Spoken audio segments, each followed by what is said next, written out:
2017 में उन्हीं मुद्दों पर कांग्रेस पार्टी चुनाव जीतने में कामयाब रही। अंतर क्या था? अंतर केवल एक था, केवल एक अंतर था दोस्तों। 2017 के विधानसभा चुनाव में कांग्रेस पार्टी ने चुनाव से पहले, चुनाव से 6 महीना पहले लगभग यह घोषणा कर दी थी कि पंजाब में कांग्रेस की सरकार बनेगी और पंजाब में कांग्रेस पार्टी का मुख्यमंत्री बनेगा कौन? कैप्टन अमरिंदर सिंह। लेकिन 2012 में कोई घोषणा नहीं हुई थी। जैसी स्थिति आज है, आज जैसे अमरिंदर सिंह राजा वडिंग, जिस प्रकार से चरणजीत सिंह चन्नी, जिस प्रकार से सुखजिंदर सिंह रंधावा के अलग अलग गुट, अलग अलग मोर्चों पर लगातार लड़ाई लड़ रहे हैं। भूपेश बघेल की सभाओं में चरणजीत सिंह चन्नी जिंदाबाद के नारे लगते हैं। अमरिंदर सिंह राजा वडिंग की सभा में चरणजीत सिंह चन्नी को आरएसएस का एजेंट बताया जा रहा है। यही स्थिति 2012 में थी दोस्तों। 2012 में जब 5 साल पर सरकार बदलने का रिवाज, परिपाटी टूटी थी, दोबारा अकाली दल और भारतीय जनता पार्टी की सरकार में वापस आई थी दोस्तों, उसका कारण था वही कैप्टन अमरिंदर सिंह और राजेंद्र कौर भट्टल। राजेंद्र कौर भट्टल जैसे आज चरणजीत सिंह चन्नी अरे हुए हैं कि नहीं, मैं तो इस्तीफा देकर रहूंगा, मैं कैंपेन कमेटी का चेयरमैन नहीं बनूंगा, मेरा इस्तीफा ले लो। दोस्तों नमस्कार। 2026 में देश के जिन 5 राज्यों में चुनाव हुए दोस्तों, उनमें एक राज्य ऐसा था जहां कंप्लीटली दावा किया जा रहा था कि कांग्रेस की सरकार तो किसी कीमत पर बनेगी ही बनेगी। वो राज्य था केरल, और बनी भी।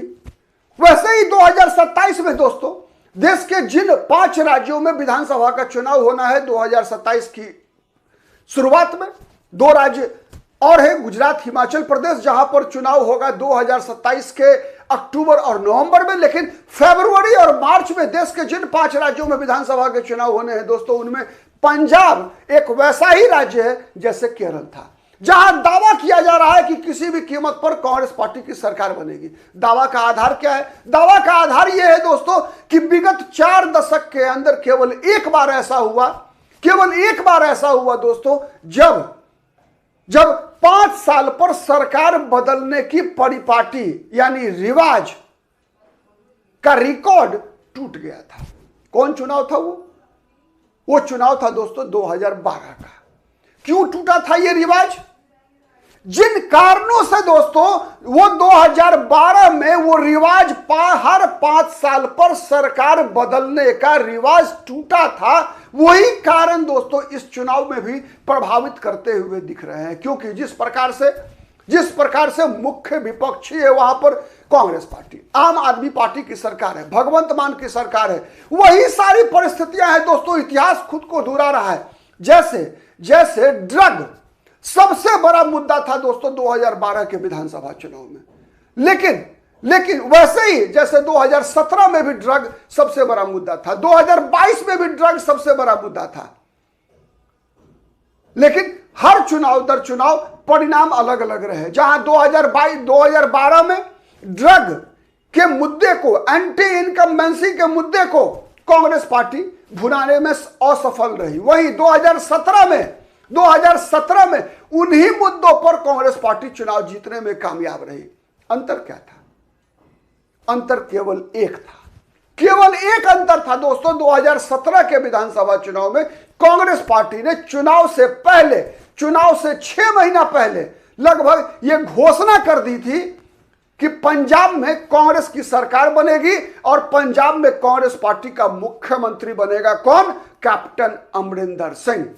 कैप्टन अमरिंदर सिंह मुख्यमंत्री बनेंगे, यह स्पष्ट घोषणा कांग्रेस पार्टी ने 2017 में कर दी थी। लेकिन 2012 में कोई घोषणा नहीं हुई थी। जैसी स्थिति आज है, आज जैसे अमरिंदर सिंह राजा वडिंग, जिस प्रकार से चरणजीत सिंह चन्नी, जिस प्रकार से सुखजिंदर सिंह रंधावा के अलग अलग गुट, अलग अलग मोर्चों पर लगातार लड़ाई लड़ रहे हैं।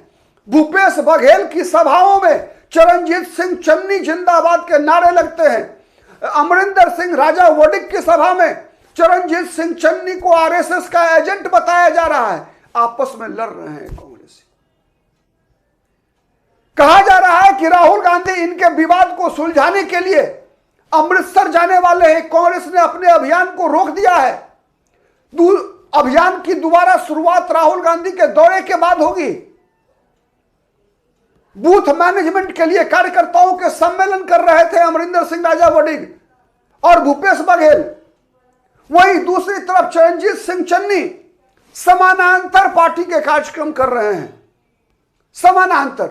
यही स्थिति 2012 में थी दोस्तों। 2012 में जब 5 साल पर सरकार बदलने का रिवाज, परिपाटी टूटी थी, दोबारा अकाली दल और भारतीय जनता पार्टी की सरकार में वापस आई थी दोस्तों। उसका कारण था वही कैप्टन अमरिंदर सिंह और राजेंद्र कौर भट्टल। राजेंद्र कौर भट्टल जैसे आज चरणजीत सिंह चन्नी अरे हुए हैं कि नहीं, मैं तो इस्तीफा देकर रहूंगा, मैं कैंपेन कमेटी का चेयरमैन नहीं बनूंगा, मेरा इस्तीफा ले लो। जिस प्रकार से दबाव बनाने का प्रयास चरणजीत सिंह चन्नी लगातार कर रहे हैं, वही दूसरी तरफ भूपेश बघेल ने भी कह दिया है कि 15 दिन का समय है, रास्ते पर आ जाइए वरना बाहर जाइए। तो दोस्तों किसी भी कीमत पर अगर देखेंगे तो इसका मतलब क्या है? इसका मतलब वही परिस्थिति है जो 2012 में था, आपसी सिर फुटौल। और इसका परिणाम क्या होगा? परिणाम नंबर 1 कि चरणजीत सिंह चन्नी कांग्रेस छोड़कर बीजेपी में चले जाए। चूंकि अकाली दल में जाएंगे नहीं, अकाली दल की हालत खुद खास्ता है। अकाली दल एक तो खुद खास्ता स्थिति में है, दूसरा वारिस पंजाब दे, यानी पंथिक राजनीति इस प्रकार से विभाजित दिख रही है जिसमें अकाली दल के लिए कोई संभावना नहीं बची। अकाली दल तो लगातार चिरौरी कर रही है भारतीय जनता पार्टी को कि भारतीय जनता पार्टी अब उससे गठबंधन कर ले। लेकिन भारतीय जनता पार्टी को भी पता है कि अकाली दल की हैसियत दिन प्रतिदिन पंजाब की राजनीति में घटती जा रही है। अकाली दल अब कोई फैक्टर नहीं बचा है। अकाली दल के वोट जो लगभग 15% से भी नीचे आ चुके हैं अब, लेकिन उल्टा अकाली दल के साथ अगर बीजेपी जाती है तो बीजेपी को महंगा पड़ेगा। अकाली दल के कारस्तानियों का जवाब बीजेपी को देना पड़ेगा। इसीलिए बीजेपी भी कान में तेल डालकर सोई है कि अकाली दल की बात को कोई नोटिस नहीं ले रही है। लेकिन कांग्रेस के अंदर दोस्तों वही स्थिति बनी हुई है जो कैप्टन अमरिंदर सिंह और राजेंद्र कौर भट्टल वाली स्थिति थी 2012 के विधानसभा चुनाव के दौरान, जब 5 साल सरकार के खिलाफ एंटी इनकम्बेंसी होते हुए भी सरकार के खिलाफ वर्तमान में ड्रग्स का मामला जितना बड़ा मामला है दोस्तों, यही स्थिति होते हुए भी पंजाब की अर्थव्यवस्था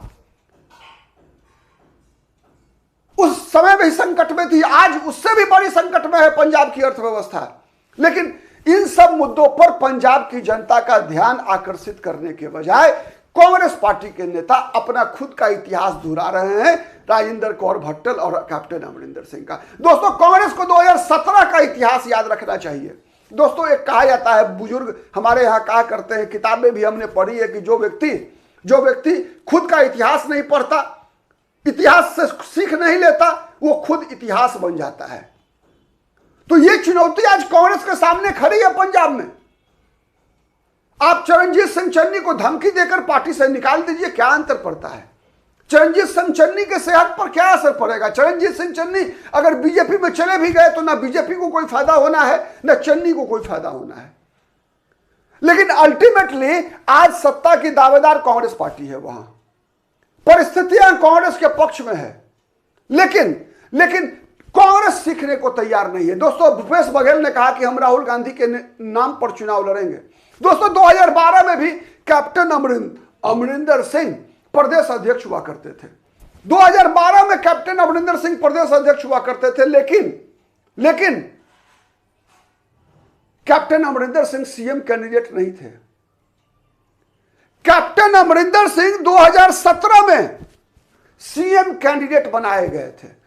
8 महीना पहले ही कांग्रेस पार्टी ने 2017 में कैप्टन अमरिंदर सिंह के मुख्यमंत्री पद के उम्मीदवारी की घोषणा कर दी थी। क्यों नहीं आज कांग्रेस किसी भी नेता को, किसी भी चेहरे को सीएम कैंडिडेट घोषित करती है?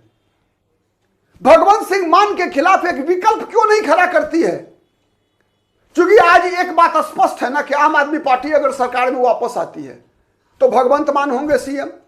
अगर सुखबीर सिंह बादल की पार्टी अकाली दल यदि सत्ता में वापस आती है तो प्रकाश सिंह बादल होंगे मुख्यमंत्री। भारतीय जनता पार्टी की तरफ से अगर बीजेपी सत्ता में वापसी करती है दोस्तों तो लगभग तय है कि रवनीत सिंह बिट्टू मुख्यमंत्री पद के उम्मीदवार हैं। लेकिन कांग्रेस में कौन? यह बड़ा सवाल है दोस्तों, और यही सवाल 2012 में भी था। 2012 में भी पंजाब की जनता के समक्ष कोई विकल्प कांग्रेस पार्टी देने में असमर्थ रही थी। कंफ्यूज थी कांग्रेस कि किसे आगे किया जाए, कैप्टन अमरिंदर सिंह या राजेंद्र कौर भट्टल को। जैसे आज भूपेश बघेल को कहना पड़ रहा है कि हम राहुल गांधी के नाम पर चुनाव लड़ेंगे। दोस्तों याद रखना पड़ेगा कांग्रेस पार्टी को कि राहुल गांधी नरेंद्र मोदी नहीं है। नरेंद्र मोदी के नाम पर राज्यों में वोट पड़ते हैं, लेकिन राहुल गांधी के नाम पर इतना वोट नहीं पड़ता जिससे कि राहुल गांधी के नाम पर कोई कांग्रेस का मुख्यमंत्री बन जाए। आप कल्पना कीजिए, क्या केरल में राहुल गांधी के नाम पर वोट पड़ा है, वीडी सतीशन मुख्यमंत्री बने हैं? क्या केरल में, कर्नाटक में केवल राहुल गांधी के नाम पर वोट पड़ा था, जिस कारण से वहां पहले सिद्धारमैया और अब डीके शिव कुमार मुख्यमंत्री बने हैं? सोचना होगा कांग्रेस को। लेकिन मोदी के बारे में कहा जा सकता है कि कई राज्य ऐसे थे जहां पर कि मोदी का फैक्टर बड़ा फैक्टर था। हां, एक बात तय है कि केवल मोदी फैक्टर से बीजेपी भी चुनाव नहीं जीतती। जब तक राज्य में